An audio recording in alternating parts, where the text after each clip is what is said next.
Here are two words you never think should go together: mothers and marijuana. But our next story might have you seeing the combination in a whole new way. A group of put-together women, some who say their lives were falling apart with anxiety until they started lighting up to escape the stress. And their children have said it's made them even better mothers. So start tweeting.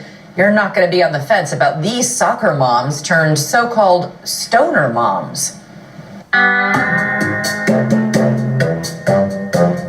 On a recent evening at a home in Beverly Hills, a few moms gathered to enjoy food, friendship, and a few laughs. I may not know how to cook, but I do garnish incredibly well. But this was no ordinary potluck party. Before the main course, a special hors d'oeuvre. The hostess busts out a mason jar full of homegrown marijuana, grinds up a big bud, and fires up a state-of-the-art device called a vaporizer, and then passes around the balloon bag full of powerful pot to her dinner guests. Vaporizer time. Welcome to the Beverly Hills Cannabis Club. The sauce has a little bit of cannabis-infused olive oil, which is... Your hostess, the self-proclaimed Martha Stewart of Marijuana, Cheryl Shuman. Cannabis not only made me a better mom, cannabis made me a better human being.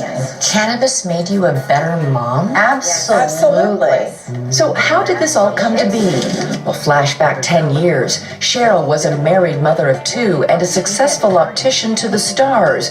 Not exactly a Jeff Spicoli wannabe. I'm so wasted. What was your attitude toward pot originally? I was one of those goody two-shoes girls. I thought they were all losers and stoners. But when her marriage fell apart, she says her entire life slipped out of focus. I was just completely disabled by a crippling depression, a crippling anxiety disorder. Cheryl needed an escape. She tried prescription drugs, but popping Prozac to get up and Xanax to come down every day felt more like a prison than a panacea. I went from being a very active mom to pretty much being bedridden. So one day I was at my therapist's office and I told him, I said, please help me get my life back. And one day he said, lady, it was kind of like, I'm tired of hearing about this. And he said, you need to smoke a joint. Are you serious? I'm dead serious. And I looked at him. You need to smoke a joint? In utter disbelief, Cheryl says she watched as her own shrink rolled her a joint. I felt kind of stupid because I was 36 years old and never smoked a joint. So I wasn't even sure how to do it, you know? So I took a hit off of it. And literally for the first time in probably 8-9 months, I was smiling and happy. And I was like, this is really great. But critics might say, yes, you are high. I was definitely medicated, but I will tell you that I felt better having 2 puffs of cannabis at that time than I had ever had any kind of results with pharmaceuticals. Cheryl's daughter, Amy, agrees. I felt like my mom was checked out on prescription pills. It was like living with a zombie. But when she would smoke, she was smiling. She was connecting with us. It felt like we had our mom back. So you didn't feel like you had your mom back, an impaired mom, or? No. Now, Cheryl has recruited fellow marijuana moms like Simi, Diane, and Catherine to come out of the closet and help her in her cannabis crusade. This is a lifestyle choice. It's my body, my choice, how I choose to medicate. But you guys aren't arguing that it's healthy. I mean, it's not good for you. Absolutely. If it was discovered today, it would be a superfood. Before medical marijuana, they say they felt trapped in a fog of stress and anxiety. Simi Dillon says just one joint helped her escape a world of pain and pills. Her husband, a police officer, was stunned, but not for the reason you might think. He's like, oh my God, my wife is back. I was a completely different human being for 7 years. Looking back now, I should not have been driving, should not have been caring for my child. Now, I'm completely connected to him. Weed-smoking women have come a long way, baby, from the reefer madness to dope-dealing housewives.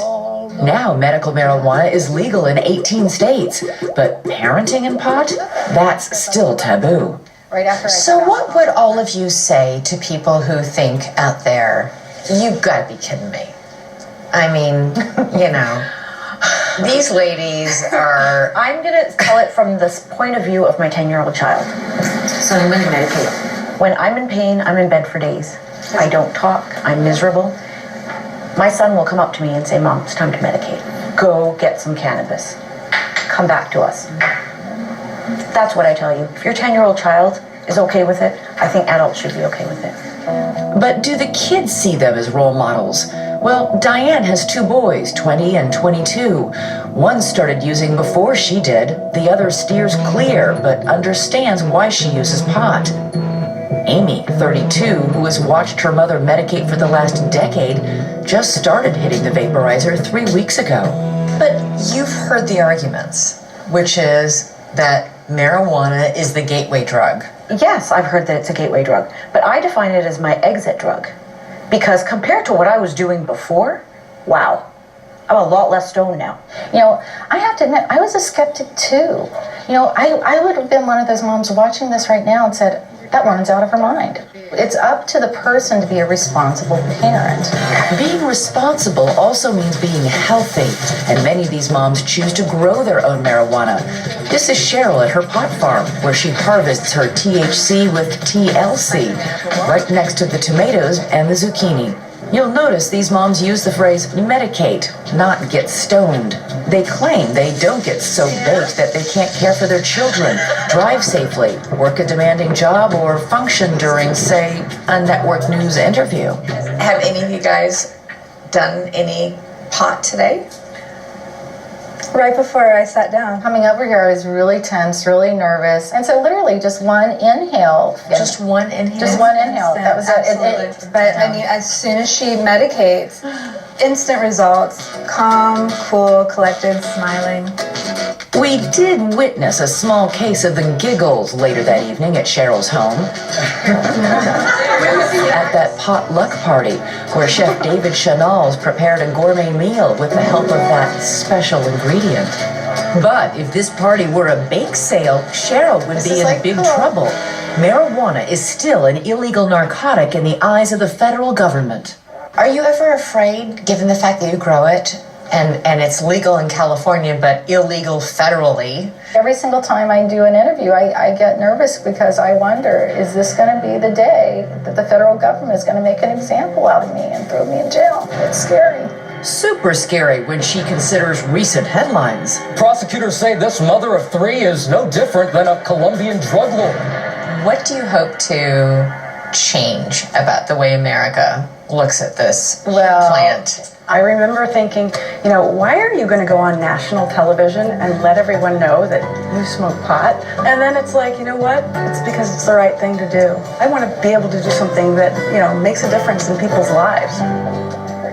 So, is it outrageous or their own business? We want to know what you think, so let us hear your thoughts on Twitter using the hashtag ABC2020. We'll be right back. Next.